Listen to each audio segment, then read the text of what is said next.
Chers bonjour, vous êtes Hachem, Nassim Bechol Massine. Je vais raconter une histoire extraordinaire qui s'est passée il y a de cela pas tellement longtemps. Surtout qu'en ce moment, nous parlons beaucoup de ce qui risque de se passer avec l'Iran, hein. En fait, voilà, il y avait un couple dans lequel le mari commerçait. Et le problème avec ce mari, c'est qu'il commerçait avec des gens, évidemment des non-juifs. Et certains avaient une dette envers lui parce que il payait pas et il devait payer. Et en fait, là-bas, ce qui se passe, c'est que lorsque on doit rembourser la dette, c'est soit, évidemment, on rembourse la dette et donc il n'y a pas de souci, soit on rembourse plutôt d'une certaine façon, c'est-à-dire qu'on tue celui à qui on doit l'argent. Et malheureusement, c'est ce qui s'est passé.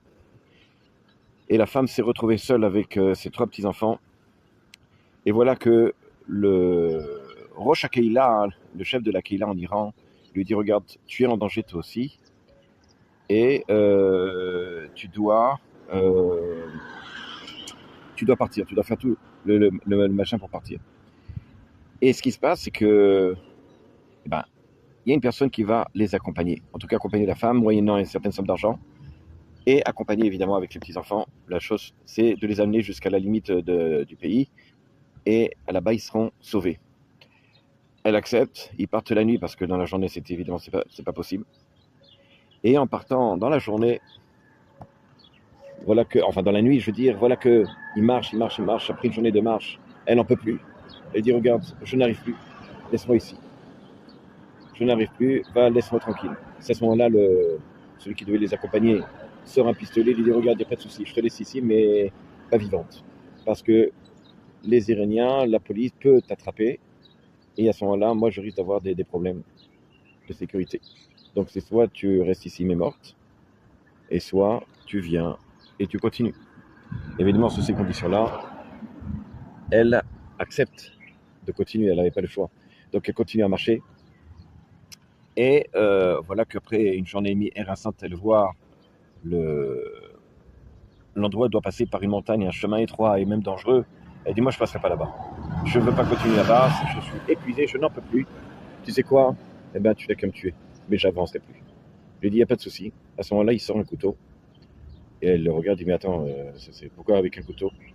Tu as sorti un pistolet la dernière fois. Il lui dit, regarde, je t'ai sorti un pistolet la dernière fois parce que tu es loin du Gvoul, de la limite de la limite du pays. Mais maintenant, on est tout à côté. Et moi, si je fais du bruit, je risque d'avoir des problèmes. Elle, évidemment, non, mais moi, je ne veux pas mourir comme ça. Donc, c'est à ce moment-là que, effectivement, elle décide de continuer le chemin. Et elle continue le chemin pendant encore pratiquement une journée. Et à ce moment-là, ils arrivent à la limite. Il dit, voilà, maintenant, vous êtes en sécurité. Évidemment, pendant tout ce chemin-là, elle n'a pas arrêté de le maudire de tout le monde. Et c'était... à ce moment-là, il lui donne l'argent, il dit, allez, va aller à la Zazel, va-t'en, et laisse-moi toi, et toute ta famille, et tout ça, etc., etc.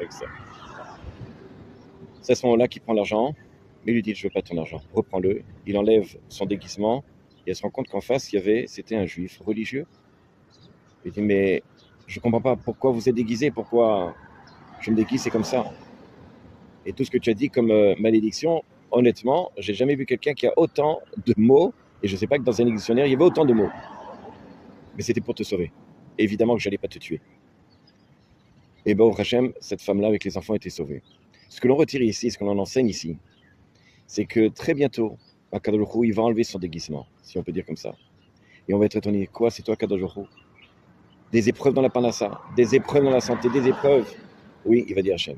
Toutes ces épreuves-là, toutes ces choses-là, je les ai faites parce que c'est pour vous sauver, pour vous tenir le plus en vie.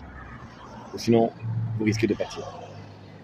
Bezrat Hachem, il faut comprendre une chose, c'est qu'on est très bientôt, Bezrat Hachem, à l'avenue du Mashiach. Et tout ce qui se passe en ce moment, les difficultés, il faut comprendre que Akol est tout pour le bien. Avoir cette émouna, ce bitachon, que Hachem est là pour nous protéger. Et que même si il y a des difficultés, même si on entend des nouvelles qui sont parfois difficiles, on ne sait pas ce qu'il faut faire, c'est simplement parce qu'Akadosh il est là pour nous protéger. Que Hachem nous protège et qu'on va très vite, Mashiach. À bientôt.